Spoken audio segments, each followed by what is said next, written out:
A Verdade Sufocada, parte 16. Um comentário anterior.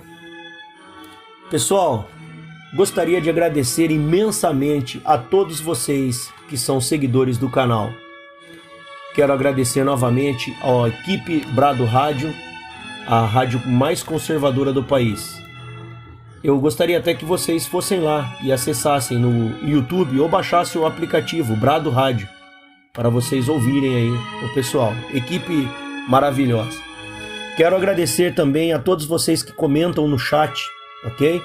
Podem ficar à vontade para comentar, eu não vou censurar nenhum de vocês. E tá faltando hater, quero mais hater aí. Tem que ter mais pessoas aí metendo a cacetada aí no locutor. Esse canal é um canal de audiolivros.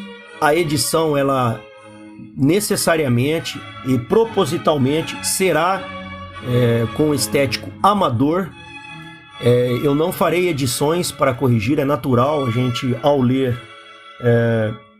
gaguejar ou uma frase ou outra que não entender ou errar a própria leitura. Isso é comum, todos fazem. Por isso, vai continuar assim a leitura, porque eu sou como vocês, não sou uma pessoa diferente. E a perfeição, para mim, não é o foco, mas o aculturamento. Temos que aprender a amar a imperfeição também, porque somos imperfeitos, ok? Muito obrigado, vamos ao capítulo. Golpe ou contra-revolução?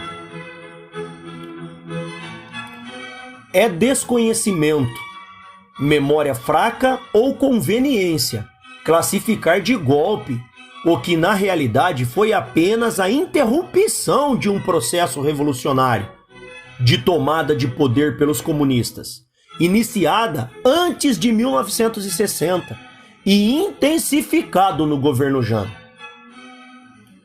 O historiador Jacob Görender, do Partido Comunista Brasileiro Revolucionário, PCBR, em seu livro Combate nas Trevas, intitula o capítulo 8 de Pré-Revolução e Golpe Preventivo. A seguir, transcrevo opiniões irrefutáveis de militantes que participaram da luta armada, de jornalistas, de professores de história e de sociologia. Abre aspas. Nos primeiros meses de 1964, esboçou-se uma situação pré-revolucionária e o golpe direitista se definiu. Por isso mesmo, pelo caráter contra-revolucionário preventivo. A classe dominante e o imperialismo tinha sobradas razões para agir antes que o caldo entornasse. Abre parênteses, Görender, Jacob, Combate nas Trevas, 5ª edição, 1998, fecha parênteses, fecha aspas. Sob o título, abre aspas, a Cuba apoiou guerrilha já no governo Jânio, fecha aspas, Mário Magalhães, da sucursal do Rio, no jornal Folha de São Paulo, edição de 8/4/2001, publicou o seguinte, abre aspas, desde o início, 1959, os cubanos estavam convictos de que a luta armada era o caminho da revolução, fecha aspas, diz o historiador Jacob Görender. Parte da entrevista de Daniel Araão Reis Filho, publicada em O Globo, de 23/9/2001. Abre aspas. As ações armadas da esquerda brasileira não devem ser mitificadas, nem para um lado nem para o outro. Eu não compartilho da lenda de que no final dos anos 60 e no início dos 70, inclusive eu, fomos o braço armado de uma resistência democrática. Acho isso um mito surgido durante a campanha da anistia.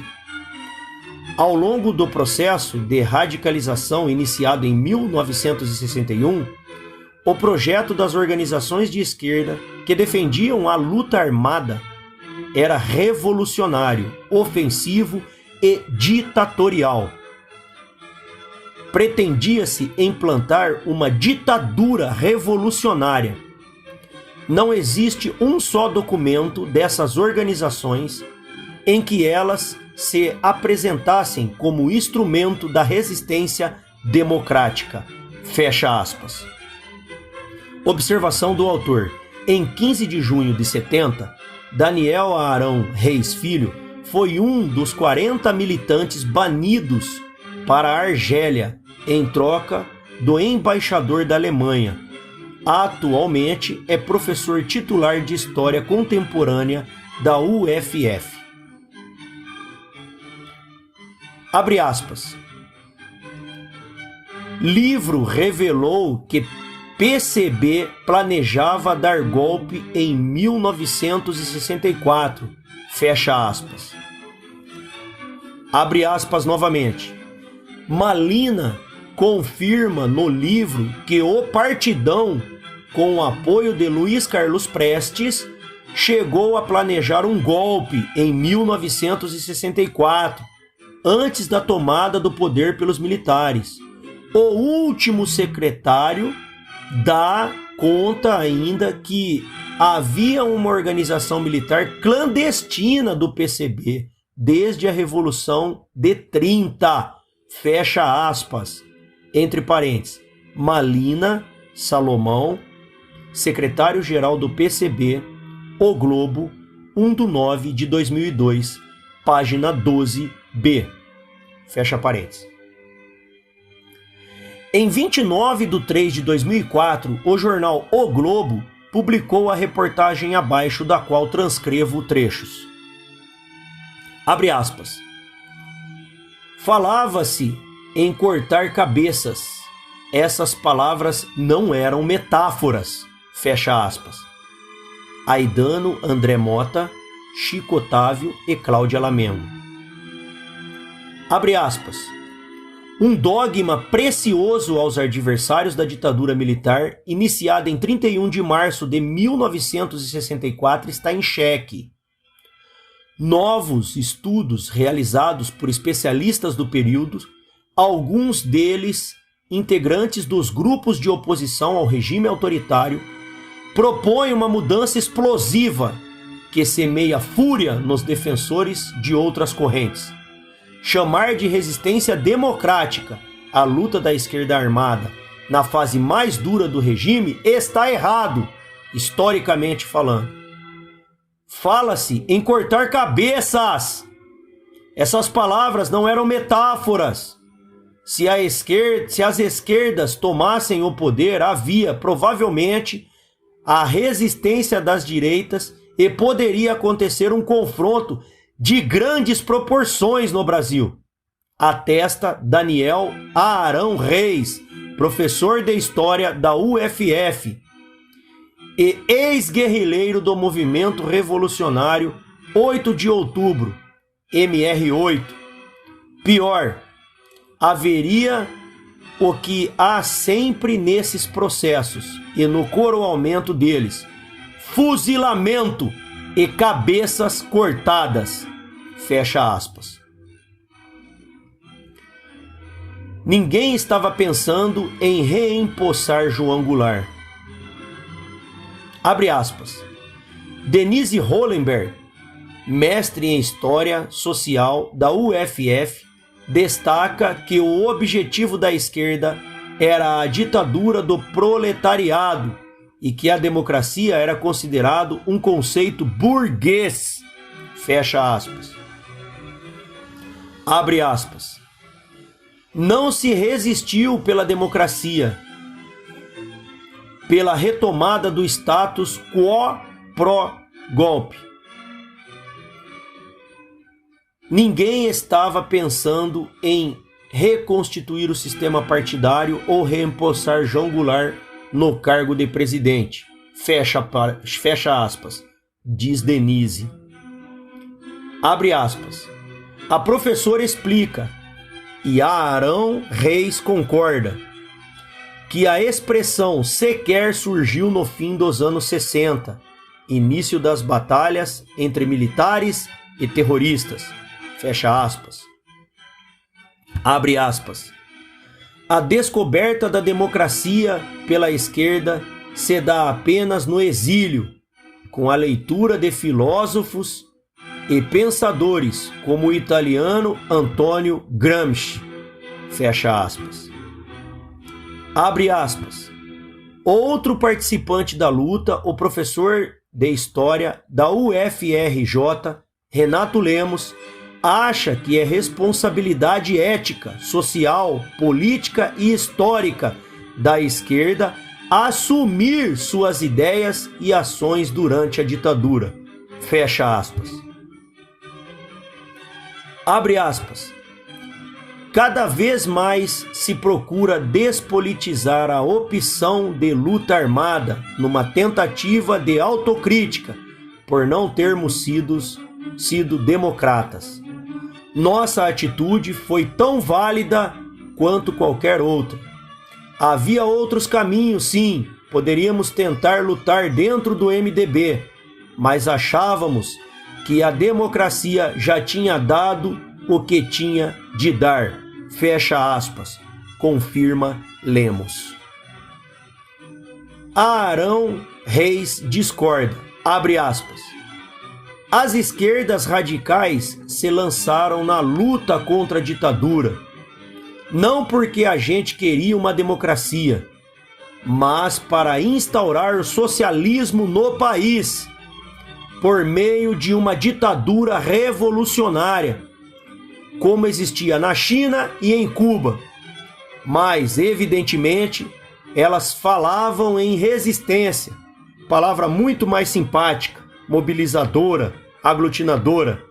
Isso é um ensinamento que vem dos clássicos sobre a guerra. Fecha aspas. Professor de Sociologia da Unicamp, Marcelo Ridente, argumenta que o termo resistência só pode ser usado se for descolado do adjetivo democrática. Abre aspas. Houve grupos que planejaram a ação armada ainda antes do golpe de 1964. Caso do pessoal ligado ao Francisco Julião, das Ligas Camponesas. Depois de 1964, buscava-se não só derrubar a ditadura, mas também caminhar decisivamente rumo ao socialismo. Fecha aspas. Professor do Instituto de Filosofia de Ciências Sociais da UFRJ, autor do aclamado Como Eles Agiam, sobre o funcionamento do regime, Carlos Fico chama de ficção a ideia de resistência democrática. Ele também ataca a crença que a luta armada foi uma escolha motivada pela imposição do AI-5. Abre aspas. A opção de pegar em armas é anterior ao ato institucional. Alguns grupos de esquerda defenderam a radicalização antes de 1968. Fecha aspas, garante ele. Em 31 de 3 de 2004, o jornal O Estado de São Paulo publicou a entrevista abaixo, da qual transcrevo um trecho. Abre aspas. Artigo. Derrotados escreveram a história. Pergunta ao Estado.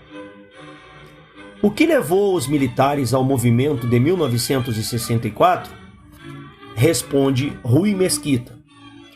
Acho fundamental que, para que se possa fazer uma análise objetiva e fria sobre a chamada Revolução de 64, que na realidade não foi uma revolução, foi uma contra-revolução, não foi um golpe, foi um contra-golpe, situá-la no tempo político internacional. No começo dos anos 60, com a vitória de Fidel Castro e com a entrada no jogo do bloco soviético, o foco principal da Guerra Fria passou a ser a América Central. O governo geográfico das Américas, a tal ponto que ali nasceu a primeira e talvez única, concreta e iminente ameaça de uma guerra nuclear. Quando em 62 houve a crise dos mísseis nucleares que os russos instalaram clandestinamente no território cubano. O risco era real. Disse que a história é sempre escrita pelos vencedores. A história do golpe de 64 foi escrita pelos derrotados. Fecha aspas. Tais manifestações e pronunciamentos falam por si. Não há qualquer sustentação na história, ou nos grupos, ou nos documentos da esquerda que comprove ter havido um golpe da direita ou um golpe militar. Tais conceitos fazem parte da mesma orquestração em que se inclui a falácia de que a esquerda revolucionária pós-64 lutava contra a ditadura. Não tenho ideia de quem urdiu essas mentiras, mas com muita convicção afirmo que tudo faz parte de um processo para desmoralizar o movimento de 31 de março de 1964 e demitificar os heróis da esquerda. Houve realmente uma contra-revolução, um duro golpe contra as pretensões de comunização do Brasil.